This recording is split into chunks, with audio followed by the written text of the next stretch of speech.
Hai, perkenalkan nama Sugeng Kebako. Saya akan menjelaskan mengenai bumi dan tata surya. Yang pertama, bumi. Pengertian bumi.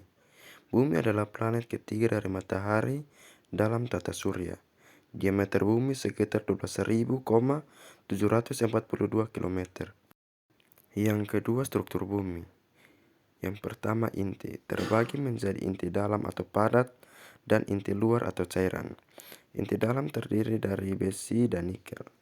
Yang kedua, mantel, yaitu lapisan di atas inti yang terdiri dari batuan panas dan lele. Yang ketiga, kerak, yaitu lapisan terluar, tipis dan padat yang kita tinggal. Yang ketiga, atmosfer bumi, yaitu lapisan gas yang melindungi bumi, yang terdiri dari nitrogen, oksigen, argon, dan lainnya. Berperan dalam menjaga suhu dan menyerap radiasi berbahaya dari matahari. Yang keempat, siklus hidrologi. 71% permukaan bumi terdiri dari air. Itu siklus air yang melibatkan penguapan, kondensasi, presipitasi, dan aliran balik. Yang kelima, pemanasan bumi, yaitu panas matahari adalah sumber utama energi bumi. Radiasi matahari menciptakan kondisi yang mendukung kehidupan. Yang keenam, keragaman hayati, yaitu bumi merupakan rumah bagi beberapa bentuk kehidupan. Ekosistem yang mencangkup flora, fauna, dan mikroorganisme. Yang ketujuh, pengaruh manusia, yaitu aktivitas manusia mempengaruhi lingkungan dan iklim bumi.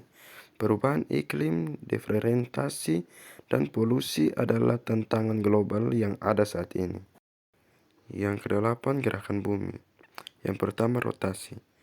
Bumi berputar pada sumbunya setiap 24 jam. Yang kedua, revolusi, yaitu bumi mengorbit matahari dalam waktu sekitar 365 hari. Yang kesembilan, iklim dan cuaca. Perbedaan antara iklim atau pola cuaca jangka panjang dan cuaca atau kondisi atmosfer jangka pendek. Yang kesepuluh, perlindungan lingkungan, yaitu pentingnya menjaga keseimbangan ekosistem dan mengurangi dampak negatif manusia. Kesimpulan yang dapat kita ambil dari materi bumi adalah planet yang unik dengan struktur kompleks, atmosfer berlindung, dan kehidupan yang beragam. Penting untuk menjaga keseimbangan ekosistem dan mengambil tindakan untuk melindungi planet ini agar dapat dinikmati oleh generasi mendatang. Materi yang berikut adalah tata surya. Yang pertama, pengenalan tata surya. Tata surya adalah sistem matahari dan semua objek astronomi yang terkait dengannya, yang terdiri dari matahari, planet-planet, satelit, asteroid, komet, dan debu antar planet. Yang kedua, matahari. Sumber utama energi dalam tata surya terdiri dari hidrogen dan helium yang mengalami reaksi nuklir. Yang ketiga, planet-planet utama. Pertama, Merkuri, Venus, dan Mars. Terdiri dari batuan padat yang dikenal sebagai planet dalam karena lebih dekat ke matahari. Yang berikut, Jupiter, Saturnus, Uranus, dan Neptunus, yang terdiri dari gas dan es. Dikenal sebagai planet luar karena berada lebih jauh dari matahari. 4. Bulan atau satelit. Setiap planet memiliki satu atau lebih bulan yang mengorbit di sekitarnya. Contohnya bulan dan bumi, misalnya memengaruhi ombak dan peredaran air. Yang kelima, asteroid dan komet. Asteroid, batuan kecil yang mengorbit matahari, terutama di antara Mars dan Jupiter, atau sabuk asteroid. Yang kedua, komet, objek yang terdiri dari gas, debu, dan es, membentuk ekor ketika mendekati matahari. Yang keenam, sabuk Kuiper dan Oort. Sabuk Kuiper terletak di luar orbit Neptunus, mengandung objek-objek beku. Yang kedua, Oort cloud, yaitu wilayah jauh di luar tata surya yang berisi objek es.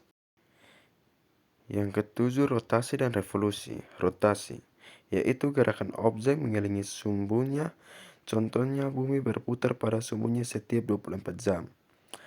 Yang kedua, revolusi, gerakan mengelilingi objek lain. Contohnya bumi mengorbit matahari dalam waktu sekitar 365 hari yang biasa disebut dalam satu tahun.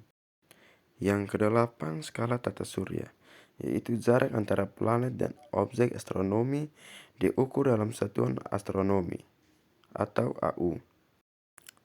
Yang kesembilan, exoplanet, yaitu planet di luar tata surya yang mengorbit bintang lain. Ditemukan melalui metode pengamatan seperti transit dan pengukuran kecepatan radial.